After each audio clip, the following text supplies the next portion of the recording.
Good morning and welcome, friends. This lodge meets every Sunday at 11 a.m. for the discussion of a particular topic presented by a student of Theosophy, and on the first and third Sundays of the month we meet at 12:30 to study the Bhagavad Gita.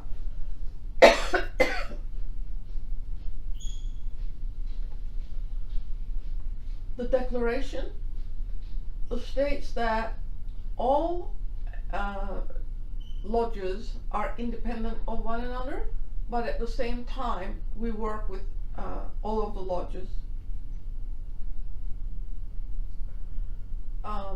This lodge is loyal to the great founders of the Theosophical movement, and it does not concern itself with dissensions or differences of individual opinion.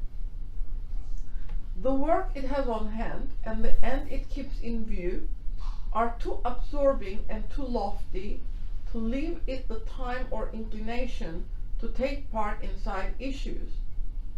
That work and that end is the dissemination of the fundamental principles of the philosophy of Theosophy and the exemplification in practice of those principles through a truer realization of the self, a profounder conviction of universal brotherhood. It holds that the unassailable basis for union among Theosophists, wherever and however situated, is similarity of aim, purpose, and teaching, and therefore has neither constitution, bylaws, nor officers, the sole bond between its associates being that basis. And it aims to disseminate this idea among Theosophists in the furtherance of unity. It regards as Theosophists all who are engaged in the true service of humanity without distinction of race, creed, sex, condition, or organization, and it welcomes to its association all those who are in accord with its declared purposes and who desire to fit themselves by study and otherwise to be the better able to help and teach others. The true Theosophist belongs to no cult or sect, yet belongs to each and all. The following is the form signed by associates of the United Lodge of Theosophists, if they wish to do so. Being in sympathy with the purposes of this lodge, as set forth in its declaration, I hereby record my desire to be enrolled as an associate, it being understood that such association calls for no obligation on my part other than that which I myself determine. Today's talk comes from the Bhagavad Gita, chapter 4, Krishna speaking. Both I and thou have passed through many births, O harasser of thy foes. Mine are known unto me, but thou knowest not of thine. Even though myself unborn, of changeless essence, and the Lord of all existence, yet in presiding over nature which is mine, I am born but through my own Maya, the mystic power of self-ideation, the eternal thought in the eternal mind. I produce myself among creatures of son of Bharata whenever there is a decline of virtue and an insurrection of vice and injustice in the world, and thus I incarnate from age to age for the preservation of the just, the destruction of the wicked, and the establishment of righteousness. Whoever of Arjuna knoweth my divine birth and actions to be even so, doth not upon quitting his mortal frame enter into another, for he entereth into me. Many who were free from craving, fear, and anger, filled with my spirit, and who depended upon me, having been purified by the ascetic fire of knowledge, have entered into my being. In whatever way men approach me, in that way do I assist them. But whatever the path taken by mankind, that path is mine, O son of Pritha. Those who wish for success to their works in this life sacrifice to the gods, and in this world success from their action soon cometh to pass. Mankind was created by mere four castes, distinct in their principles and in their duties, according to the natural distribution of the actions and qualities. Know me then, although changeless and not acting, to be the author of this. Actions affect me not, nor have I any expectation from the fruits of actions.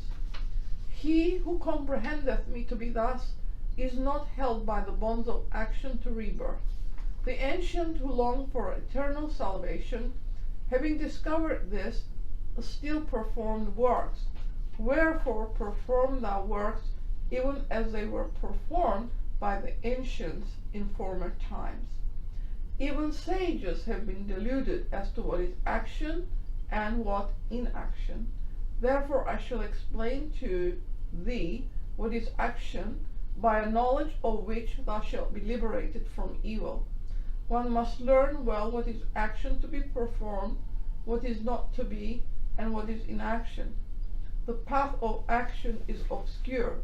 That man who sees inaction in action and action in inaction is wise among men. He is a true devotee and a performer of all action. Those who have a spiritual discrimination call him wise, whose undertakings are all free from desire, for his actions are consumed in the fire of knowledge. He abandoneth the desire to see a reward for his actions, is free, contented, and upon nothing dependent. And although engaged in action, he really doeth nothing. He is not solicitous of results, which with mind and body subdued, and being above enjoyment from objects, doing with the body alone the acts of the body, he does not subject himself to rebirth. He is contented with whatever he receives fortuitously, is free from the influence of the pairs of opposites, and from envy, the same in success and failure. Even though he act, he is not bound by the bonds of action.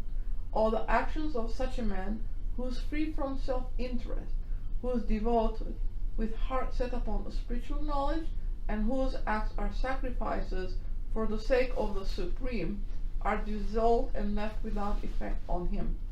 The Supreme Spirit is the act of offering. The Supreme Spirit is the sacrificial butter offered in the fire, which is the Supreme Spirit. And unto the Supreme Spirit goeth he who maketh the Supreme Spirit the object of his meditation in performing his actions. And now today's talk, what is fire? Thank you. Friends, material science can tell us much about fire, what chemicals cause it, and its effects. But science cannot tell us what fire is. The question of what fire is goes back to ancient times to include the caveman's wonderment at the discovery of the fire element and its life-giving as well as its destructive ability. At www.lifescience.com, it is recorded that Prometheus stole fire from the gods and bequeathed it to humans. In mythology, we read about the phoenix, an immortal bird that, when it dies, bursts into flames and is reborn from its own ashes. The secret doctrine tells us that worship and reverence of fire is an ancient practice among religions across the globe. The ancient Indian text collection, the Rig Veda, esteems the fire god Agni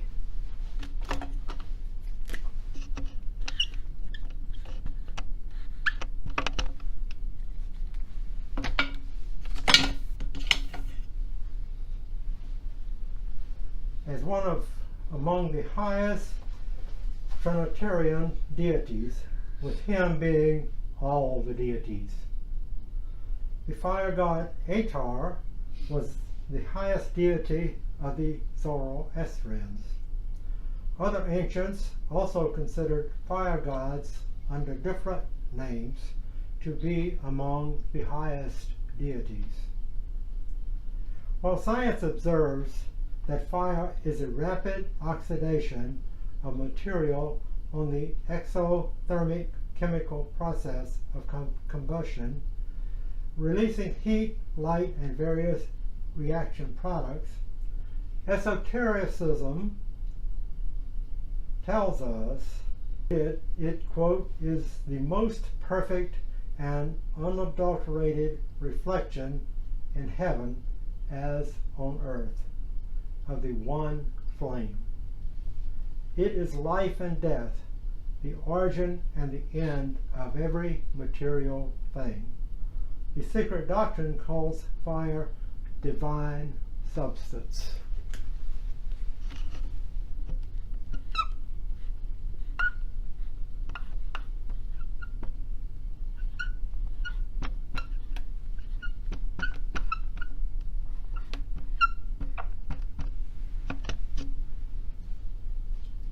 This world being an enigmatic mirror of pure truth, every element as well as event on the terrestrial plane has its prototype in 6 other higher realms, the last one being eternal. In this scheme of things, fire on earth is a reflection of deity itself. The secret doctrine says deity is an arcane, living, or moving fire, and the eternal witness to this unseen presence are light, heat, and moisture. The eternal one flame, ever invisible, is reflected as conditioned consciousness.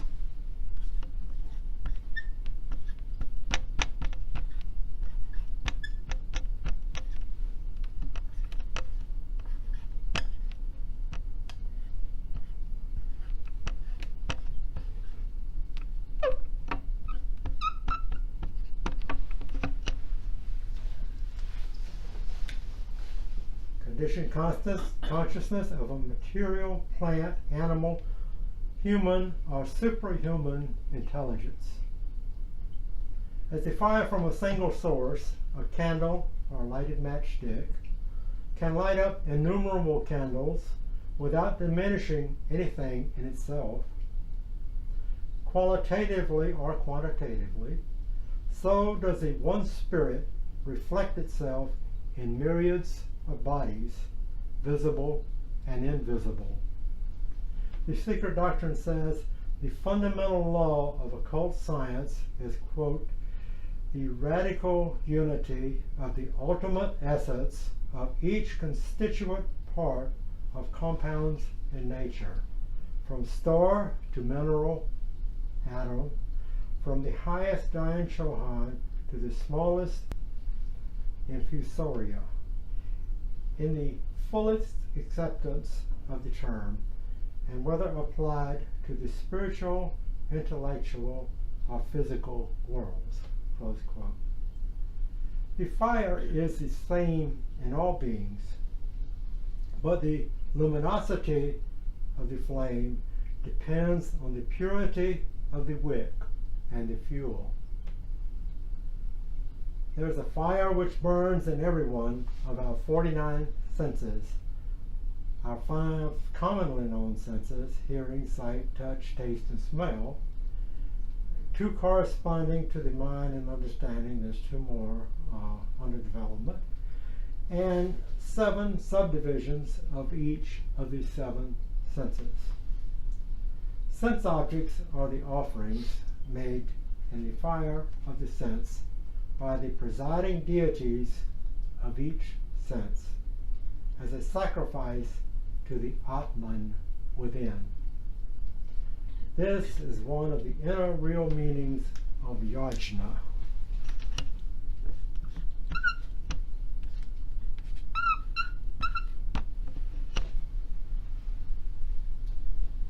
The outer ritual being symbolic.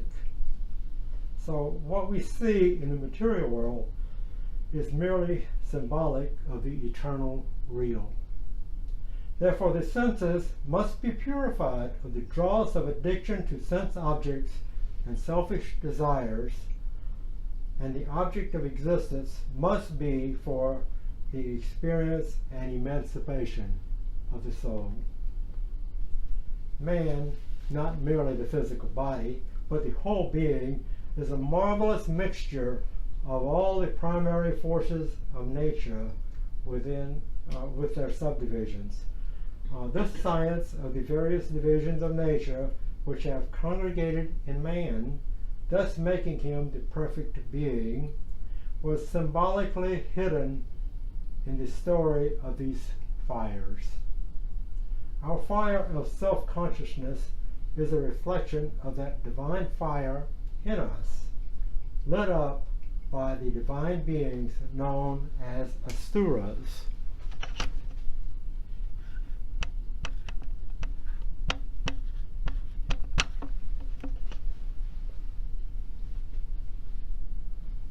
It is this undying fire which takes up body after body as wick and fuel other innumerable lives, to consciously realize through experience its oneness with the fire burning in every other being, as well as the one flame.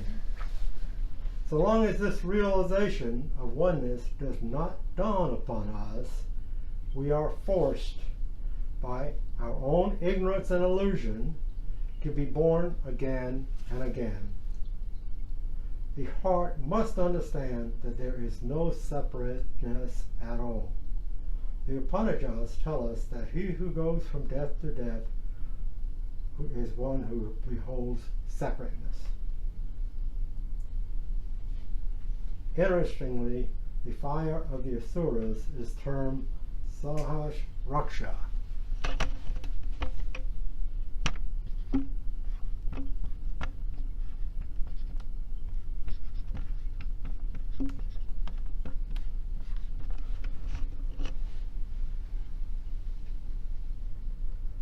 It's also known as the Lord of the Thousand Eyes, or all-seeing, and is an epithet of Agna, which is Chataveda in Agna. It's the same as this.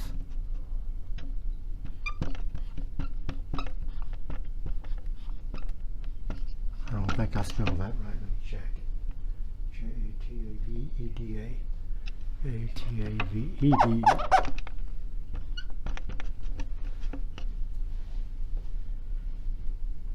One who knows all births and existences is the definition for Chataveda. This is the eternal fire.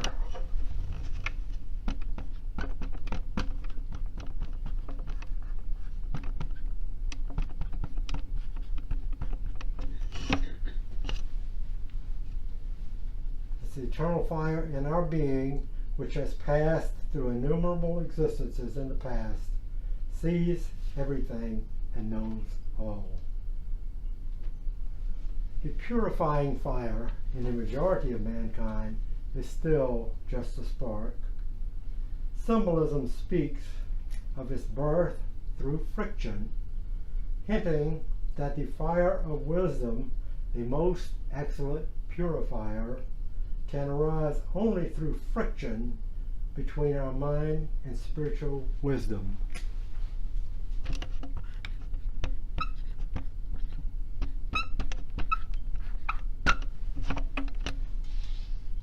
This mind and spiritual wisdom being union of our manas and buddhi.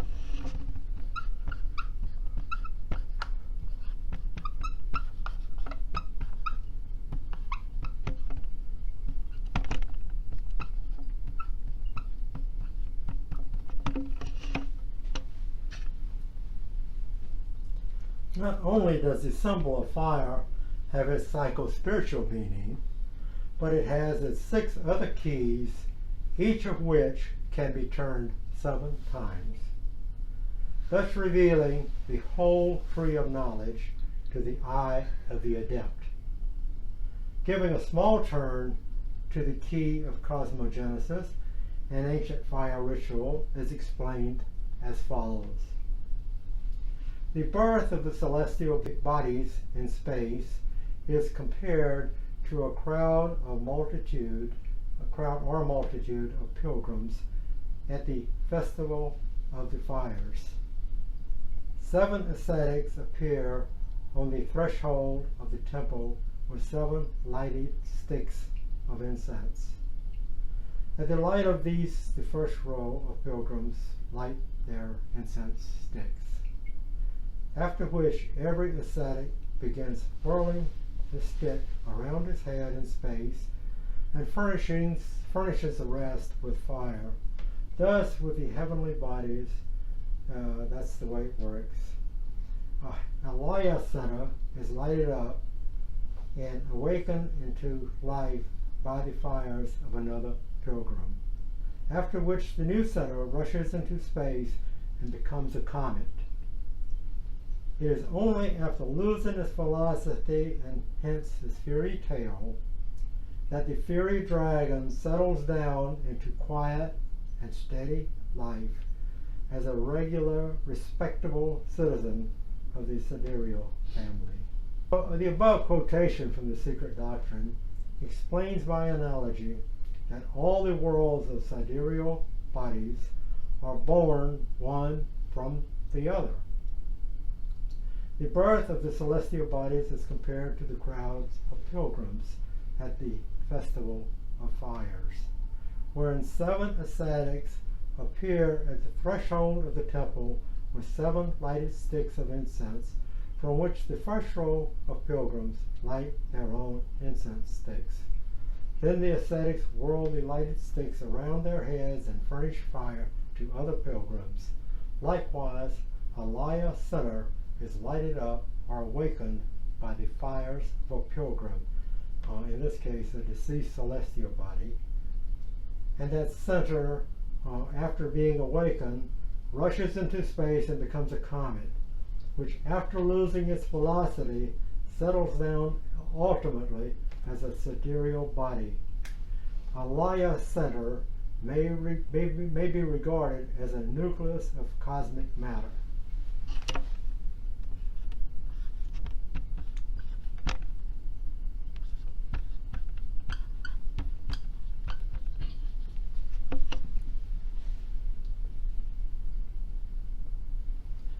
Much of the theosophical information presented thus far was aided by the article in the May 2018 Monthly Theosophical Magazine.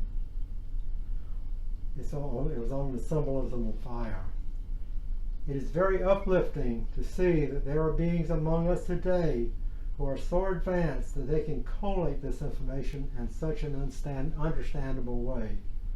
If they can do it, others can train themselves to do it as well. If not in this lifetime, then in future life, if they, with the right motive, use their indomitable will to constantly persist with the task at hand of assimilating the teachings. Moving on, the Secret Doctrine says that everything in the universe follows analogy. As above, so below. Man is a microcosm of the universe. Nature proceeds from the one, whether the word nature be applied to cosmos, universe, world, or various kingdoms. There are varying stages of differentiation according to law, but there is no complete separation. Man is a part of the world, as the world is part of the universe and cosmos. The one consciousness shines through the different forms. The different forms are but aspects of the one consciousness. And with a knowledge of inherent in all, the one law, invariable in its operation, we have the sure guide that HPB made clear to us. Evolution proceeds on the laws of analogy. We also find in Theosophy that powers of creation, preservation, and destruction, regeneration, flow down to the cosmos, universe, world, the various kingdoms of nature, and to each of us. The destruction and regeneration powers can be associated with the phoenix. Prometheus' bequeathing fire from heaven to humans can be associated with the teaching that only in the human kingdom do we find the ability and responsibility to rise ourselves above or retard natural impulse, and in so doing impact all kingdoms, for better or for worse. So check by karma, behavior of humans is a pivotal force in nature. Fire is one of the four elements that are presently known to us, the other three being air, water, and earth. The earth, inert and dark, provides the courses through which flows water, mobile and unstable, and ruffled on its surface by a breath of wind. Air itself is affected by the water, but through unknown space it is linked with the sun that shines through it and warms and vitalizes the whole of nature. This sun, the life giver, at regular periods of time, draws back into itself the life that has before gone forth, sending out its essence renewed and reinvigorated through union with the parent source, that it may take up again the cycle of manifestation. So, as our Los Angeles Lodge's program for this month reminded us, in quoting Mr. Judge, sun and fire are closely related, symbolically and otherwise. Heraclitus Ephesus maintained that the one principle that underlies all phenomena in nature is fire. Fire alone is one on the plane of the one reality, on that of manifested, hence elusive being, is particles of fiery lives which live and have their being at the expense of every other life that they consume. The familiar fire, air, water, earth of the mystics of all religions and of all devotees of arcane science as well have therefore symbolical meaning as well as the significance ordinarily attached to them. For one thing, they represent the three planes and states of manifested nature eternally cognizable by human consciousness, what we speak of as matter in its known three interchangeable conditions, the transforming agent from state to state being fire in one or another of its manifestations. But on the other pole of manifesting nature, the same terms refer and relate to nature as internally cognizable by human consciousness. The actual, but as yet unrecognized, influence of HPV's mission and teachings has already had a marked effect on the race mind. Everywhere, the foremost scientific students openly admit that force and matter are not finalities, that they are fundamentally one, that therefore they merely represent contrasted conditions in one and the same unknown element, dimly speculated upon as an omnipresent life or mind. In religious circles, the best mind, using somewhat different terminology, yet hold to essentially the same ideas or theories.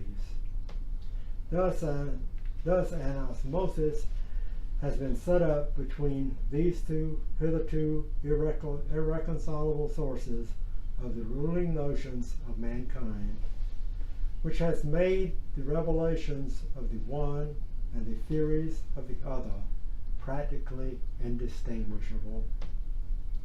The fire from above is consuming the materialistic and superstitions of the best minds of the race. The soil or earth of the race mind is being harrowed and fertilized for a fresh sowing of the seed idea of the wisdom religion. Some reflecting on the symbolic meaning of fire and matter may well ask, but what of man himself? What of human consciousness? What part or lot has the mind of the race or the individual in this vast picture of a coherent, self-moving, and self-adjusting cosmos?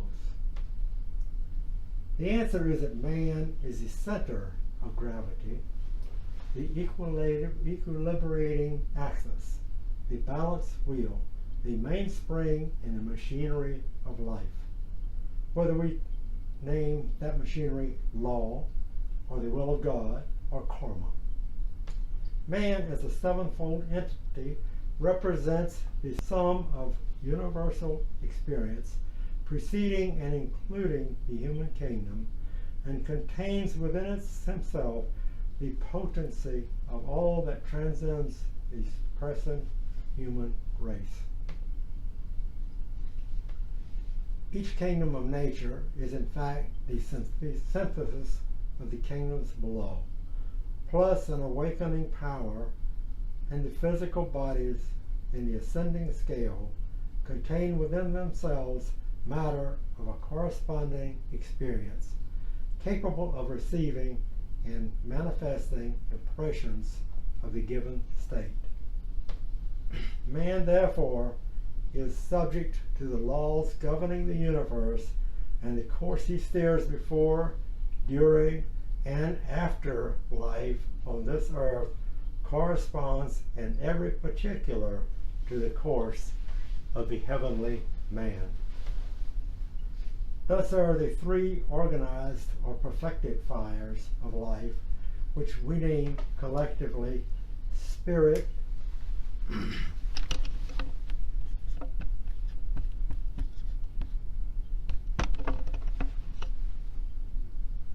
the three unorganized or imperfect fires, which we call collectively matter,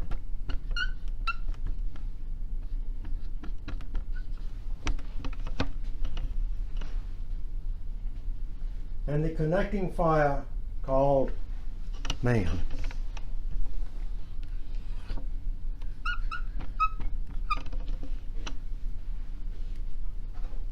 Or human consciousness. Karma, or the law of all life, is the perpetual lighting and relighting of the fires of matter by the flame of spirit. And man is the intermediate or transforming fire which incessantly converts higher nature into lower, lower nature into higher, the fire of self-consciousness, whether in spirit or in matter or in both. Fourth in the scale, up or down, man is the seventh of the fires of consciousness. Man alone embodies, reflects, or mirrors the whole of vast nature. In him is the germ of the divine as of the infernal hell. He is the microcosm and the ocean of the macrocosm, that which connects being with non-being. Through him, as sand through an hourglass, flows the never-resting tide of evolutionary life. He and he only is that compound unit of matter and spirit which together act on all the seven planes of being and consciousness. The mind of man is therefore dual, his tempter and his redeemer. according as he makes of himself the carrier of the divine or of the infernal fire, accordingly as he struggles toward perfection in spirit or perfection in matter.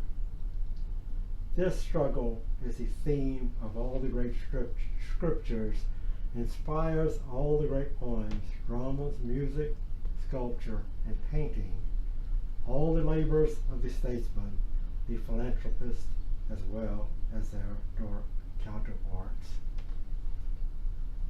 As the first speaker read from the Bhagavad Gita, this struggle is symbolized. Quote, the Supreme Spirit is the act of offering. The Supreme Spirit is the sacrificial butter offered in the fire which is the Supreme Spirit, and unto the Supreme Spirit goeth he who maketh the Supreme Spirit the object of his meditation in performing his actions.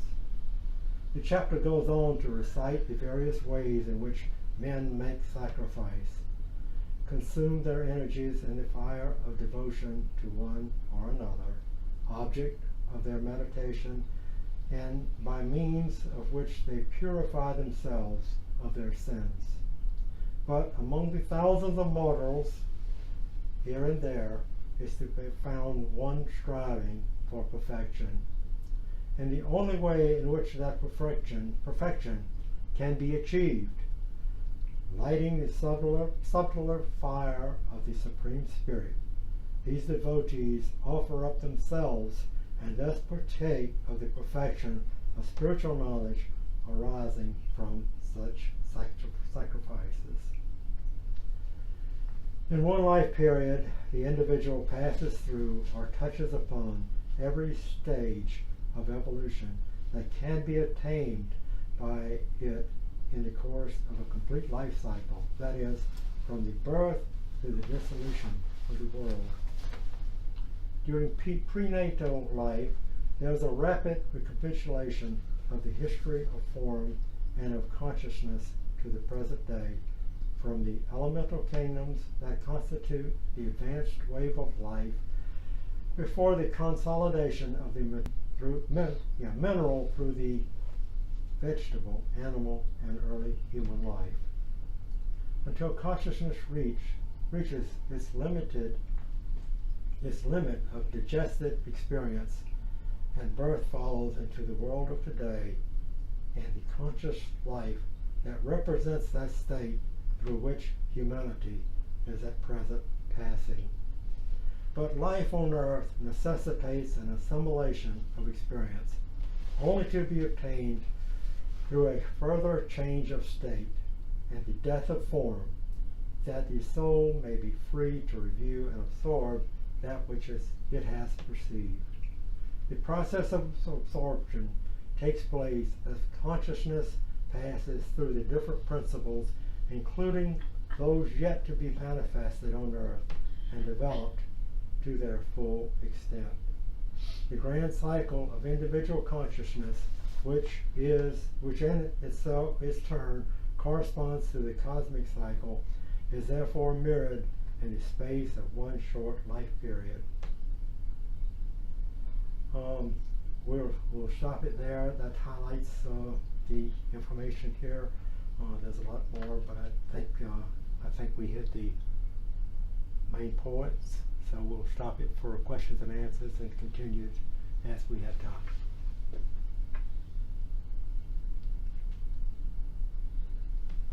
Yes?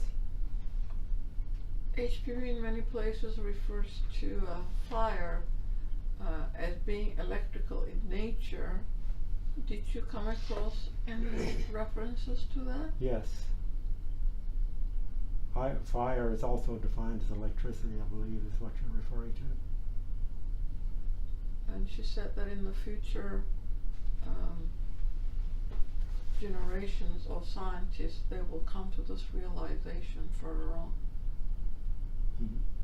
That the nature of fire is electricity. So what are we?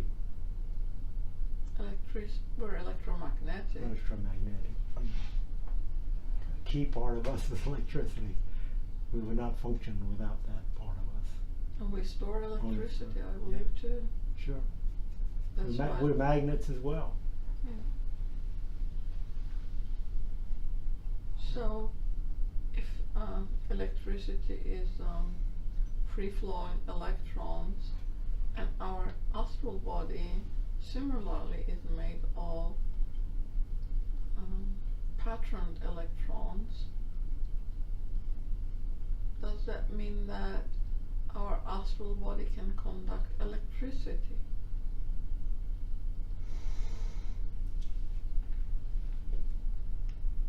Or Well, is that's it's electrical- certainly part of the sevenfold nature of man. The student doesn't have deep detail. Is that I think the astral body certainly is a conductor of electricity, Well, it and is it's also electrical. of the magnet too. It's electrical. Because when you think about the levels of consciousness in man, we go from one to the other with no intermission and very fast. So there has to be a power there that is electrical in nature. What is telepathy, for instance?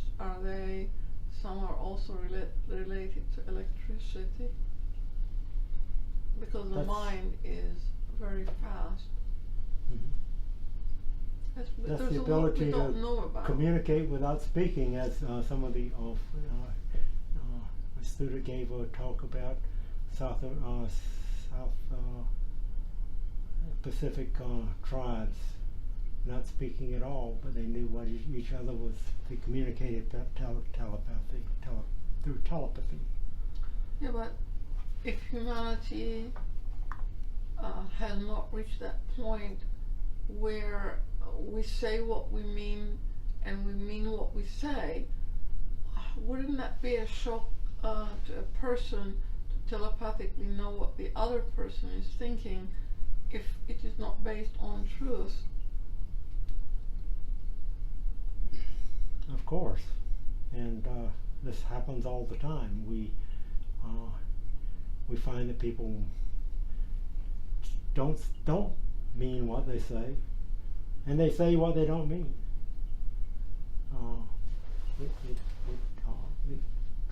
Speech can be helpful or it can be inhibitive.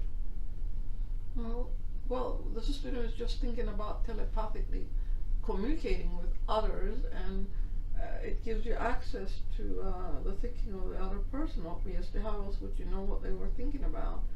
But I'm just saying that, is the West fitted for it at this stage of development? Because where is honesty and integrity? Is it everywhere and in all human beings at this stage? How else would we be telepathically communicating with one another? If the West were fitted for it, why would this philosophy be here? I mean, we would intuitively know this philosophy, right? We do know that. We intuitively know it, but it's not. It needs to be brought out. And HPB came well before her time, I'm sure, to transmit this message from the masters, which has made great effect on this world. Although science, doesn't call it Theosophy. They call it something else. Science has made large advances in the last 100 or so years. Much of that, the basis for that, you can find in ISIS and the Secret Doctrine. So, yes, there's been advancement, but are we anywhere near where we should be if we look at the philosophy? No, we got a long way to go. But we actually intuitively know all this, which I think is, in this student's understanding, very uplifting, because all we got to do is bring it out, and this helps bring it out if we pay attention to it. But I think HPV gives the fifth element in the Secret Doctrine, does she not? You only talked about 4. The fifth one is given too. She gives the fifth. Well, we currently know about 4. But she called it. She called the power permeability.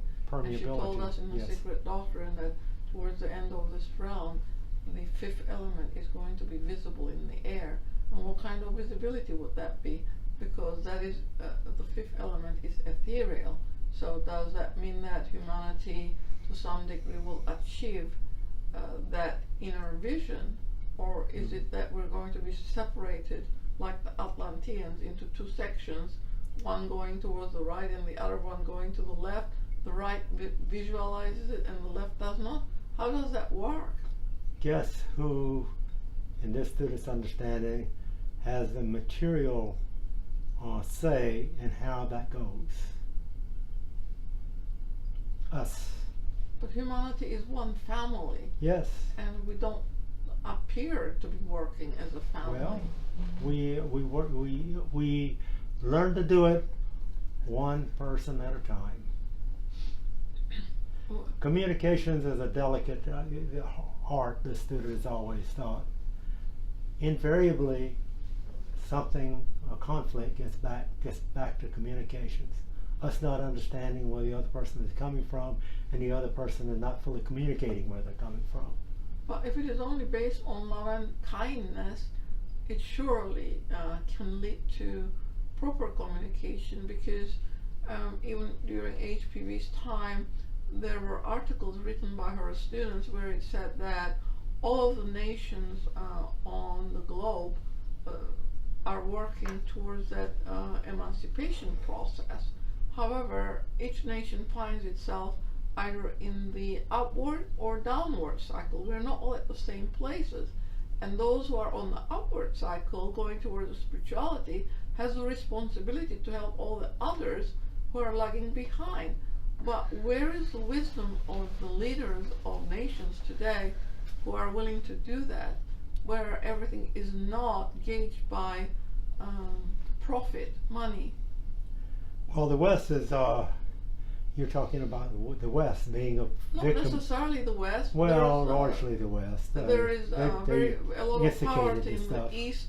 On top of that, a lot of superstition. Superstition of the West, of the East, and the materiality of the West. And now they want to be materialistic like the Western world. They think that has a lot of benefits to offer them. Don't you think we need to learn to bring out of ourselves? You're talking about love and understanding, harmony and understanding. Harmony is really a key word there. It's got to be love there to have harmony. And it upsets nature. I think it says it somewhere. I don't know if I got to it or not. It's very upsetting to nature not to have harmony. And the way we have harmony is largely through our communications, to understand where the other person is. Yes, we're all one, but we're all at different places in that one. And we have to do that, we have to work together. And we are now, it appears to this student, on the way to separation. But in the long run, it's not going to work. We have to learn to come back together. We run in cycles. And the current cycle is, materialism, us first, and all that stuff. That will teach us, hopefully in a few years, not too long, to realize that the bottom line is not there. And we have to care in many ways. On a different topic, throughout the presentation I was thinking why we don't give fire the significance it has in the occult world, and also in our day-to-day activities, because science has given water a lot of significance, like as a bearer of life, for example, and also the embryo develops in mammals in water, things like that. And fire, I was thinking, in the Olympic Games, the torch passes from one player to other, Olympic athlete. And is there something a conclusion that you can come up based on your presentation, that why do we give such a big importance to water and not fire? You mentioned distraction as one of the Well, water can be a components, destroyer ideas too. that Yeah. we associate fire with. Right. Well, fire is associated with every element, including water, air, earth, and so forth. But fire is the least understood in this student's understanding because it's spiritual in nature. Science has trouble dealing with spirituality. I think they can define, and I'm not a chemist. I think they can define what water is. Yeah, because water also has an aspect of destruction, exactly like fire and wind, air. I mean. Guess what? We have that part. We have that destruction capability too, don't we? So it's that destruction part. I think the way this student is reading this talk is associated with fire. Whether you look at it as water, there's water that can destroy too. So can earth. Yeah. So can everything around us.